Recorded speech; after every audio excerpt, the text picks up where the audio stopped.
Start. सभापति महोदय, मैं वित्त विधेयक का समर्थन करने के लिए खड़ा हुआ हूँ। उत्तर प्रदेश की जनसंख्या बहुत बड़ी है और उसका क्षेत्र भी बहुत बड़ा है।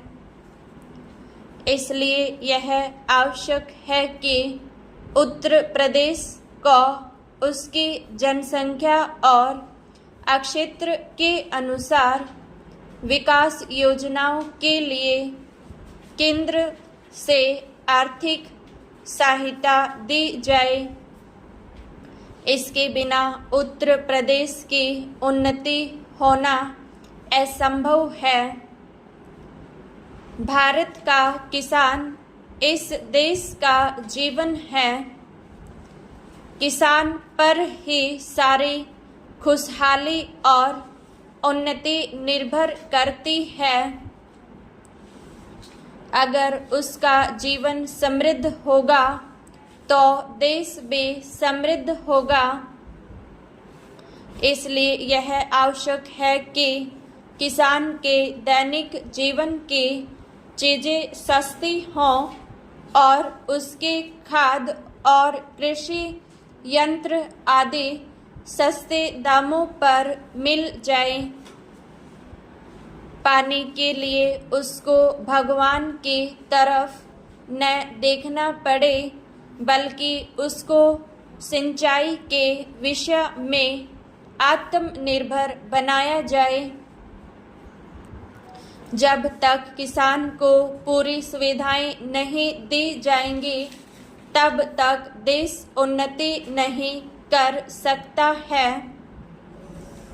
मेरा यह भी निवेदन है कि जिन परिवारों में खेती का काम होता है, उन परिवारों के बच्चों को कृषि विभाग में नौकरी देनी चाहिए।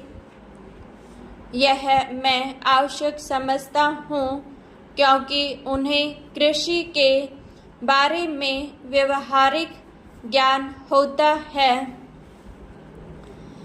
सभापति महोदय, वर्तमान सरकार ने समाजवाद की नीति अपनाई है और सरकार समाजवाद की तरफ कदम बढ़ा रही है। लेकिन हम देखते हैं कि बड़े और छोटे सरकारी कर्मचारियों के वेतन में बड़ा फर्क है। कुछ अधिकारियों का वेतन हजारों में है, जबकि चपरासी आधे छोटे सरकारी कर्मचारियों को सिर्फ 5,000 या 7,000 रुपये मिलती हैं। आज वेतन में यह जो फर्क है वह समाप्त होना चाहिए। मेरा निवेदन है कि सरकारी कर्मचारियों के वेतन में बहुत ज़्यादा का अंतर नहीं होना चाहिए। तभी हम कह सकते हैं कि हिंदुस्तान में समाजवाद है।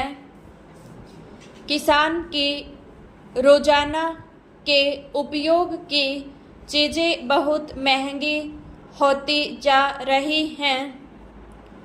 देश में महंगाई दिन प्रतिदिन बढ़ रही है और सारे देश में बेचैनी फैली हुई है। इस बढ़ती हुई महंगाई को रोकना आवश्यक है, नहीं तो देश में क्रांति हो जाएगी। आप इस सच्चाई को छिपा नहीं सकते कि आज देश में चारों तरफ बड़ा असंतोष है और लोग बड़ी आशा से हमारी तरफ देख रहे हैं। लेकिन महंगाई हमारे नियंत्रण से बाहर होती चली जा रही है। देश में काले धन की बड़ी चर्चा की जाती है। उसको निकालने के लिए बड़े प्रयत्न किए गए हैं।